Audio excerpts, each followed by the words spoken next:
আসসালামু আলাইকুম। বাংলা নিউজে আপনাদের স্বাগত। আপনাদের সাথে আছি আমি মিম। এই মুহূর্তের একটি অত্যন্ত গুরুত্বপূর্ণ খবর নিয়ে বিস্তারিত জানাবো আপনাদের। ইরানের সর্বোচ্চ নেতা আয়াতুল্লাহ আলী খামেনির দাফন প্রক্রিয়ার মাঝেই রহস্যময় বিস্ফোরণে কেঁপে উঠল দেশটির একাধিক অঞ্চল। খামেনির দাফনের দিনই ঘটা এই হামলার সাথে নিজেদের কোনো ধরনের সম্পৃক্ততা নেই বলে স্পষ্ট জানিয়ে দিয়েছে মার্কিন যুক্তরাষ্ট্র। তবে ওয়াশিংটন দায় অস্বীকার করলেও হামলার পেছনে ইসরায়েলের সরাসরি সংকেত মিলছে বলে মনে করছেন আন্তর্জাতিক বিশ্লেষকরা। ইরানের মেহর নিউজ এজেন্সির প্রতিবেদন অনুযায়ী গতকাল বৃহস্পতিবার শেষ রাতের দিকে ইরানের বুশেহর এবং এর কাছাকাছি শহর চোগাদাকের আশপাশের এলাকায় একাধিক শক্তিশালী বিস্ফোরণের শব্দ শোনা গেছে। উল্লেখ্য, বুশেহর শহরেই রয়েছে ইরানের অত্যন্ত গুরুত্বপূর্ণ একটি পারমাণবিক কেন্দ্র। এছাড়া দক্ষিণাঞ্চলীয় শহর কোনার্কেও আরও 3টি বিস্ফোরণের শব্দ পাওয়ার খবর মিলেছে। এই ঘটনার পরপরই মার্কিন সেন্ট্রাল কমান্ড আল জাজিরাকে জানিয়েছে, গত কয়েক ঘন্টায় মার্কিন সামরিক বাহিনী ইরানে কোনো ধরনের হামলা চালায়নি।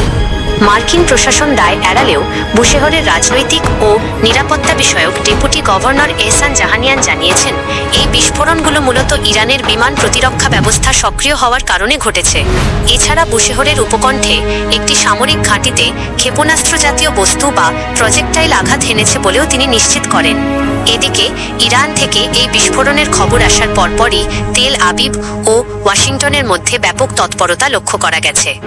ইসরায়েলের প্রধানমন্ত্রী বেনিয়ামিন নেতানিয়াহু জানিয়েছেন, মার্কিন প্রেসিডেন্ট ডোনাল্ড ট্রাম্পের সঙ্গে তার ফোনে গুরুত্বপূর্ণ আলাপ হয়েছে এবং দুই দেশ সব ক্ষেত্রে পারস্পরিক সমন্বয় বজায় রাখার বিষয়ে একমত হয়েছে।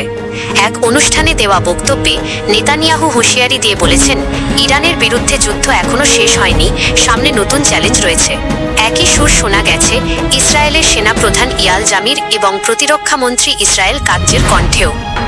ইসরায়েলি প্রতিরক্ষা মন্ত্রী সাফ জানিয়েছেন, আকাশসীমার আধিপত্য পুনরুদ্ধার করতে প্রয়োজনে তৃতীয়বারের মতো ইরানে আঘাত হানতে সম্পূর্ণ প্রস্তুত রয়েছে তাদের সেনাবাহিনী। চলতি সপ্তাহের শুরুর দিকে হরমুজ প্রণালীতে বাণিজ্যিক জাহাজে ইরানের হামলার জের ধরেই মূলত ওয়াশিংটন ও তেহরানের মধ্যে এই নতুন করে উত্তেজনা ছড়িয়ে পড়ে। দুই দেশের এই পাল্টাপাল্টি হামলার কারণে গত জুনে হওয়া ভঙ্গুর যুদ্ধবিরতি চুক্তিটি এখন চরম ঝুঁকির মুখে। একই সাথে আগামী সোমবার দুই দেশের মধ্যে নির্ধারিত কারিগরি আলোচনা শুরু হওয়া নিয়েও বড় ধরনের অনিশ্চয়তা তৈরি হয়েছে। দর্শক, মধ্যপ্রাচ্যের এই যুদ্ধ পরিস্থিতি কোন দিকে মোড় নেয় সেদিকে আমাদের নজর থাকবে। পরবর্তী আপডেট পেতে চোখ রাখুন ট্রেন্ড বাংলা নিউজে। আল্লাহ হাফেজ।